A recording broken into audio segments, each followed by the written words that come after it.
छत्तीसगढ़ सरकारी की श्री भूपेश बघेल जी, कुमारी सैजा जी, श्री पीएस सिंह जी, श्री दीपक बैद जी, श्री चंद्रदास महंत जी, श्री कमलराज साहू जी, मोहम्मद अकबर जी, श्री रफाकुल कपिला और महिलाएं की मीटिंग है, महिलाओं की मीटिंग है, पहले हमेशा लड़कों को वहां रखी थी। आज यहाँ पर मुझे बहुत गर्व महसूस हो रहा है। ये भिलाई है 1955 में पंडित जवाहरलाल नेहरू जी ने यहाँ जो स्टील प्लांट है उसकी नींव डाली और आज जो भिलाई है वो इस पूरे देश के लिए एक मिसाल है। यहाँ पूरे देश भर से लोग आते हैं काम के लिए, एक साथ एकजुट होकर आप सब रहते हैं और एक तरह से जो आधुनिक भारत है उसकी नींव यहीं पे डली। ये आपकी मेहनत, आपका जज्बा और आपकी पहचान का मिसाल है। देश की उद्यमशीलता और आत्मनिर्भरता के सपने का प्रतीक है। यहाँ खड़े होकर देश के एक वासी को महसूस होना चाहिए और होगा। यहाँ इस महिलाओं की मीटिंग में खड़े हुए और भी गौरव इसलिए होता है क्योंकि मीटिंग में मंच पर आने से पहले जब मैं यहाँ गई और मैंने एक स्टॉल देखा तो मैंने जो महिलाएं देखी उसमें आत्मनिर्भर, उनमें अपना आत्मविश्वास, साहस, खुशी से मुस्कुरा रही है कि सरकार ने उनके लिए कुछ किया है और जो सरकार ने किया है उसके बल पर वो अपने पैरों में खड़ी हुई है।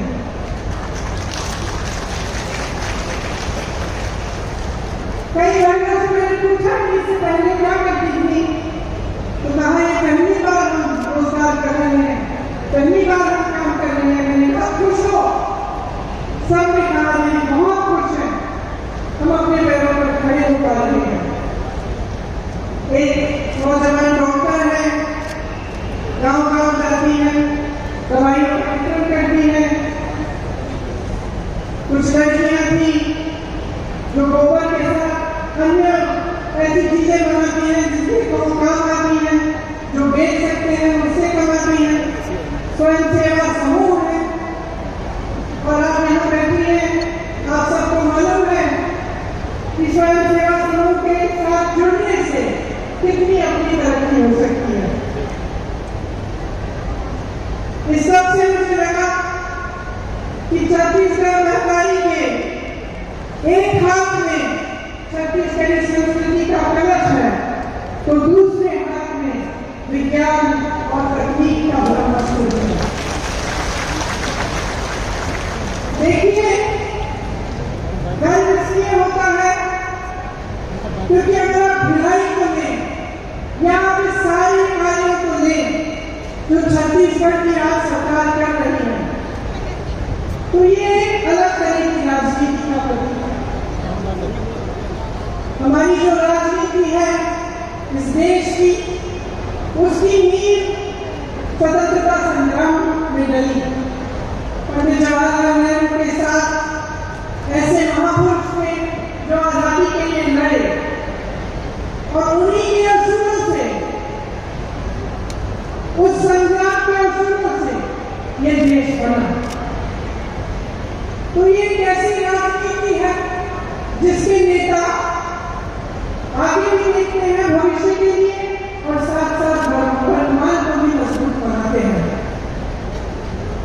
मैंने खुद अपने अनुभव से ये देखा कि ये राजनीति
कि जनता के प्रति उसकी जवाबदेही है।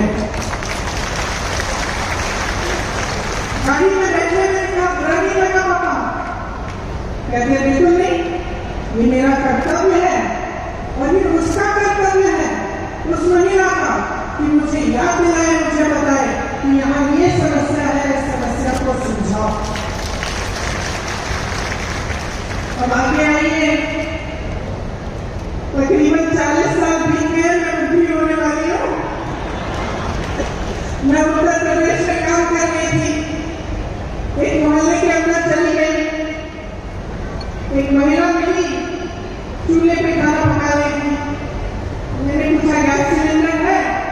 कहा है, मुझे खाली पड़ा है। मैंने कहा भर सकती हो? तो ये नहीं भर सकती, पैसे नहीं है। मैंने कहा घर पे काम कौन करता है? उसने कहा कोई नहीं करता, रोजगार नहीं देते आजकल। मैंने कहा बर्बादी कैसी हो, कैसे हो? तो उसने कहा बड़ी बहुत घास की चुड़ियाँ थी, उनको वो जोड़ जोड़ के कमा लेती थी थोड़ा बहुत। मैंने कहा मोहल्ले की क्या परिस्थितियाँ हैं?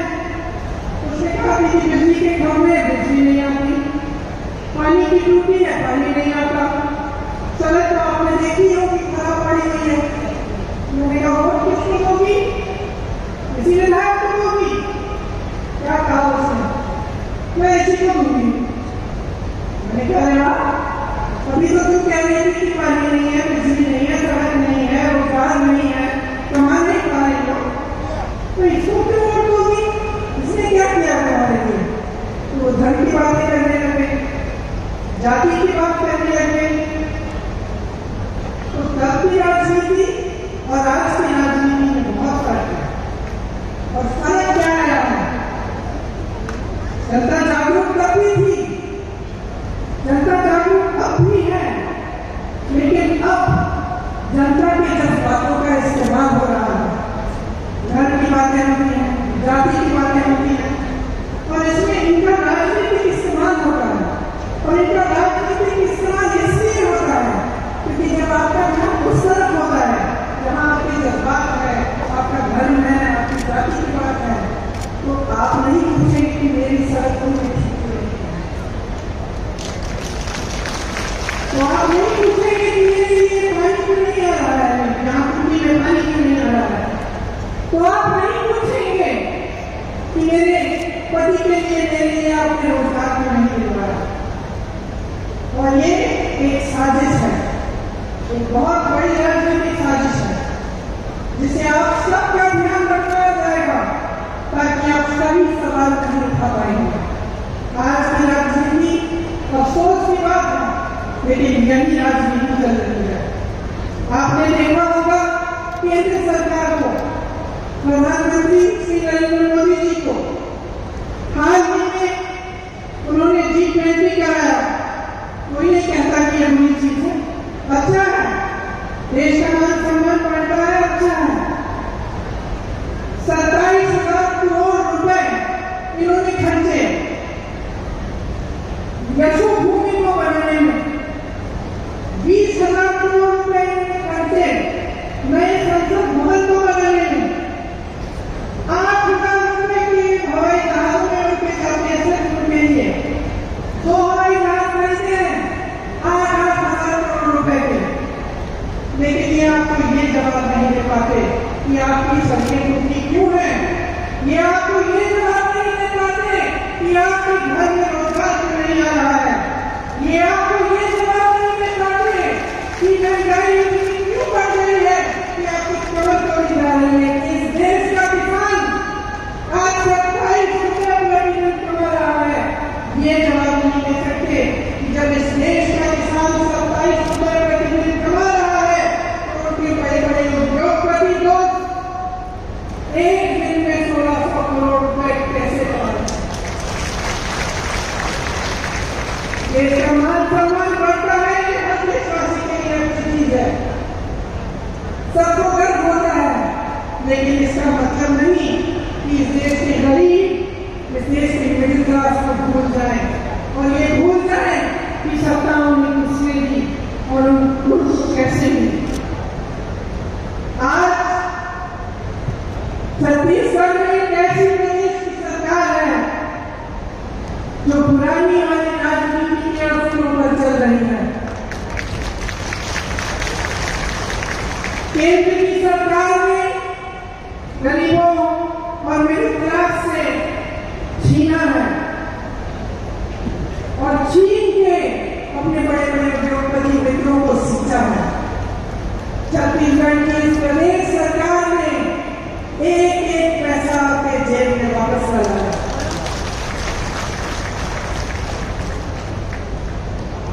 महिलाओं के लिए जितनी भी स्कीमें की हैं वो इस भावना को मन में रखते हुए की है कि महिला क्या है और कितना बोझ उठाती है। इस देश की रीत की खटी है महिला। मेरी बहनें समाज का, परिवार का पूरा बोझ उठाती हैं। मुख्यमंत्री जी भाषण दे रहे थे, खुद कह रहे थे कि जानते हैं कि चाहे आप बाहर जाए काम करने के लिए, तब भी आप घर आए तो आपको घर का काम करना पड़ता है। आपको परिवार में बच्चों की परवरिश करनी पड़ती है और आप मुस्कुराते हुए बोझ उठाती हैं। मैं जानती हूँ कि रात को आखिर में सबसे आखिर में जो सोती है वो महिला होती है। तो सारा घर साफ हो जाता है, चाहे कहीं भी हो, चाहे वो धनी महिला हो, चाहे बड़े घर की महिला हो, लेकिन परिवार का बोझ, समाज का बोझ भी उठाती है। और जो हमारी संस्कृति है, हमारे असूल हैं, जिस पर अगली पीढ़ी का भविष्य बनता है, वो भी महिलाएं बनाती हैं और महिलाएं उसकी रखवाली करती हैं। तो यही भावना प्रदेश सरकार ने आगे बढ़ाई और महिलाओं के लिए, आपको और भी सशक्त बनाने के लिए तमाम स्कीमें भूपेश बघेल जी की सरकार ने आगे बढ़ाई। 10 लाख से अधिक महिलाएं 2018 से स्वयं सेवा समूह में जुड़ी हैं। मैं उनसे बातचीत करते हुए कह रही थी कि जो मैंने कमा नहीं पा रही थी, उन्हें मौका मिल गया। थोड़े बहुत पैसे इकट्ठे किए, छोटा सा व्यापार शुरू किया। उस छोटे से व्यापार के जरिए अपने बच्चों को पढ़ा लिखाया, आगे बढ़कर थोड़ा अपने घर के लिए कुछ खरीद लिया, एक सिलाई की मशीन, कुछ बकरे, एक गाय, और उसके जरिए फिर उस माध्यम से फिर और कमाने लगी और आगे बढ़ी। सरकार स्कीम लाई, उन स्कीमों के तहत और भी कमाएंगी। और मुस्कुरा कर मुझे कह रहे हैं कि कुछ ऐसे स्वयं सेवा समूह हैं जिन्होंने हजारों लाखों रुपए कमा लिए हैं। इसी तरह से जो आंगनबाड़ी की कार्यकर्ता है, उनका मानदेय बढ़ाकर 10,000 रुपए बनाकर उनकी मदद कराई। सहायिका को भी मदद की, उनका भी मानदेय बढ़ाया। मिनी आंगनबाड़ी की कार्यकर्ताओं का भी 7,500 तक बढ़ाया। मितानी बहनों की प्रतिमाह 2,200 रुपए की आय उनको भी दिलवाई। मुख्यमंत्री सुपोषण अभियान से जो कुपोषित महिलाएं हैं, उनका भी लाभ हुआ। डायबिटीज की क्लिनिक शुरू करवाई, जिससे महिलाओं के लिए महिलाओं द्वारा संचालित क्लिनिक बनी, जिससे निःशुल्क इलाज हो रहा है। महतारी जतन योजना एक ऐसी योजना जिससे गर्भवती महिलाएं को अच्छा पौष्टिक भोजन मिलता है। सरकारी स्कूलों में लड़कियों को स्नातक तक मुफ्त शिक्षा दिलवाई। स्वामी आत्मानंद स्कूल में 50% महिला का आरक्षण हुआ। मैं कुछ छात्राओं से भी इतनी खुश लग रही थी, कह रही थी इंग्लिश मीडियम स्कूल है, बहुत कुछ थी, उनके अपने आप का लड़ था। महिला स्वयं सहायता समूह में करोड़ों के लोन माफ किए गए। मुख्यमंत्री योनि सशक्तिकरण सहायता योजना से श्रमिकों की बेटियों को 20,000 रुपए की आर्थिक मदद मिली। रोजगार समितियों में हजारों महिलाओं को रोजगार मिला। मिशन ग्रीन सिटी परियोजना के तहत हजारों महिलाएं कार्यरत हुई और ऐसी बहुत सारी और स्कीमें प्रदेश सरकार ने खास तौर से मेरी बहनों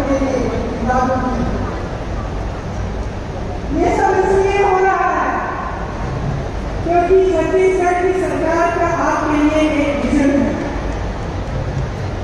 और वो आज तक सीमित नहीं है। वो आपके आज को मजबूत बनाना चाहते हैं और आपके कल को भी बुलंद बनाना चाहते हैं।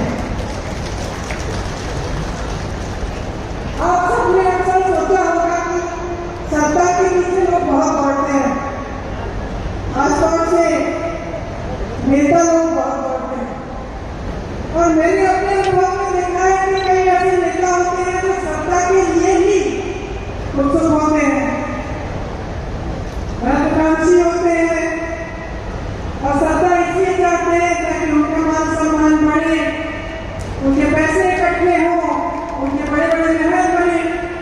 वो एक तरह का नेता होता है, लेकिन एक अलग तरीके के नेता भी होते हैं जो सत्ता इसलिए चाहते हैं क्योंकि उस सत्ता के जरिए जनता की भलाई कर पाएंगे।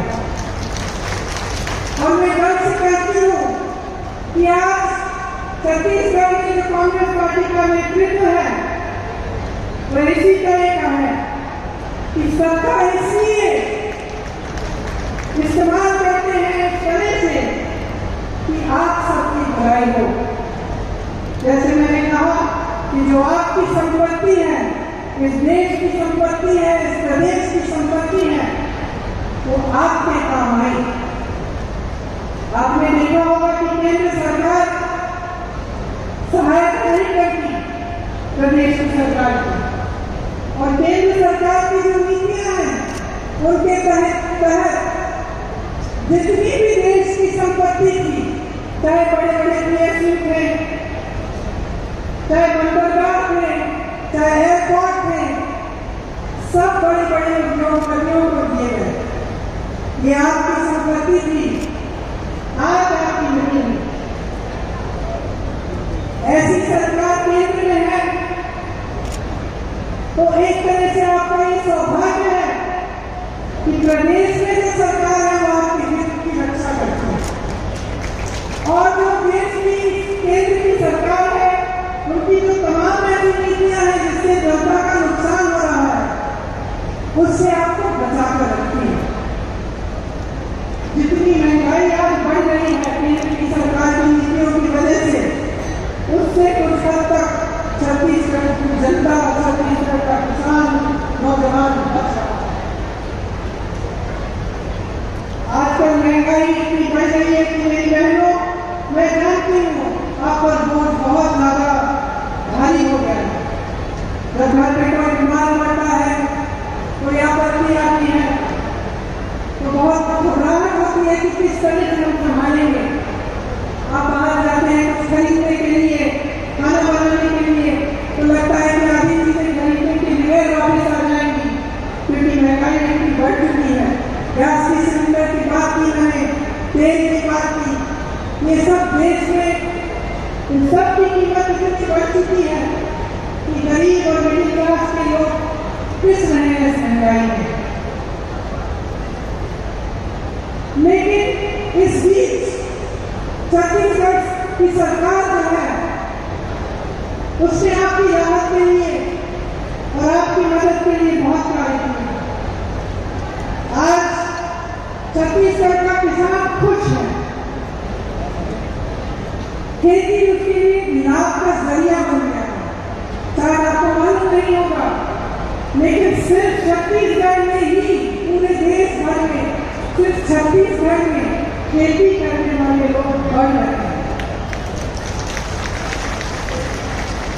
बाकी सब जगह किसान त्रस्त है, परेशान है।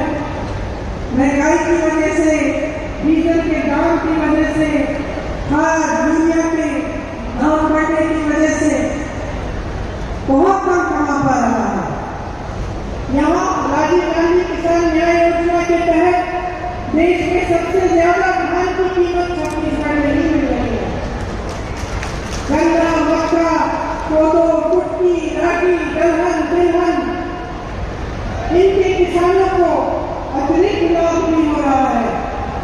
मिलेट, जिसके बारे में किसी ने पहले सुना ही नहीं होगा, आज उसका कितना लाभ आप सबको मिल रहा है। आज छत्तीसगढ़ का नाम देश भर में जाना जाता है। आपके प्रदेश का सम्मान हर रोज बढ़ते चले जा रहा है। मैंने सुना कि प्रधानमंत्री मोदी जी यहाँ आकर धान खरीद कर श्रेय लेते हैं।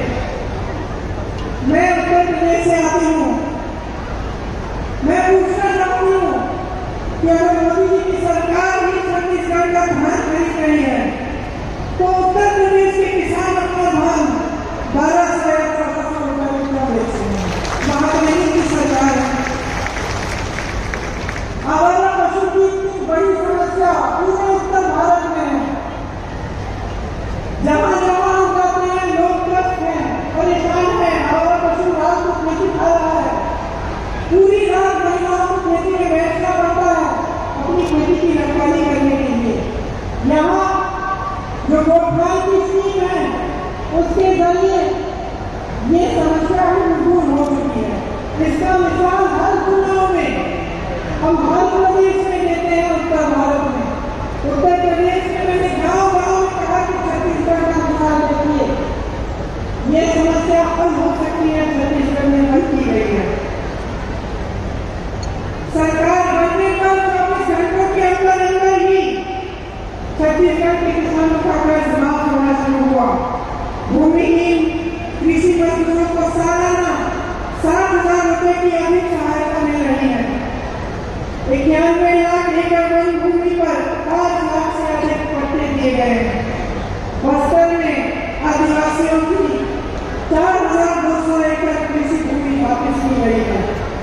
इसी तरह से लाखों बीपीएल परिवारों का 5 लाख तक निःशुल्क इलाज हुआ है। तेंदुपत्ता संग्रह का मेहनताना बढ़ाकर 4,000 रुपए कर दिया गया है। कमजोर वर्ग के 2.5 लाख से ज्यादा बच्चों को आधुनिक स्कूलों में शिक्षा मिल रही है। देखिए, ये प्रदेश, ये देश, ये आपकी संपत्ति है। आज जिन समस्याओं से आप जूझ रहे हैं उनमें साफ है कि केंद्र सरकार की जो नीतियां हैं उनकी वजह से महंगाई, बेरोजगारी बढ़ रही है। प्रदेश सरकार पूरी तरह से कोशिश करती है कि इन समस्याओं से आपको बचाए और आपकी सहायता करे। चुनाव आने वाला है, चुनाव के समय सब नेता आपके सामने आकर वोट मांगते हैं। मैं सिर्फ आपसे आपकी जागरूकता मांग रही हूँ। जागरूक बनो। जो कहानी मैंने आपको बताई कि एक गांव की महिला ने प्रधानमंत्री से पूछा कि तुमने मेरी सड़क ठीक क्यों नहीं की, उस तरह से आप भी बनो। जागरूक बनो और देखो कि पिछले 5 सालों में इस प्रदेश सरकार ने आपके लिए क्या नहीं किया, कितने कैसे कार्य किए हैं जिससे आप आगे बढ़ रहे हैं और आप विकसित हो रहे हैं। आपका नाम, आपके प्रदेश का नाम देश भर में, दुनिया भर में रोशन हो रहा है। और इस जागरूकता का इस्तेमाल अपनी ही भलाई के लिए करो। जब सवाल उठाते हो, जब जागरूक बनते हो तो आपकी समस्याएं आगे आती हैं और आपका ध्यान भटकता नहीं है। जो ध्यान भटकाने वाली बातें हैं, जो नेता आपके सामने आकर आपके जज्बातों के आधार पर, धर्म के आधार पर, जाति के आधार पर, समुदाय के आधार पर आपसे वोट मांगते हैं, उनको अपनी सच्चाई दिखाओ, अपने अनुभव पर उतरो और उनसे पूछो कि हमारे लिए आपने क्या किया। और जब आप ये सवाल छत्तीसगढ़ प्रदेश की सरकार से पूछेंगे तो इसका जवाब आपको हर जगह मिलेगा। आपको उन महिलाओं से मिलेगा जो यहाँ पे शौच में, पाठशालाओं से मिलेगा, नौजवानों से मिलेगा और हर उस व्यक्ति से मिलेगा जिसके लिए इस प्रदेश की सरकार ने दिन रात एक करके काम किया है। इसीलिए यहाँ खड़े हुए मैं आपसे कहना चाहती हूँ कि आपकी जो महान संस्कृति है और हमारी राजनीति के जो पुराने असूल हैं उनको याद करिए, उन्हें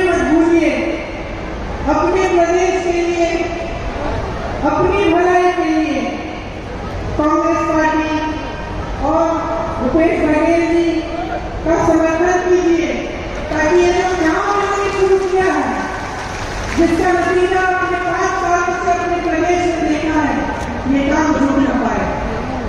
आप ऐसी पार्टी को वोट देंगे जो बार बार आपका ध्यान भटकाती है, उसे किसी काम में वो मस्त रहेंगे, किसी में वो व्यस्त रहेंगे, लेकिन आपकी समस्याएं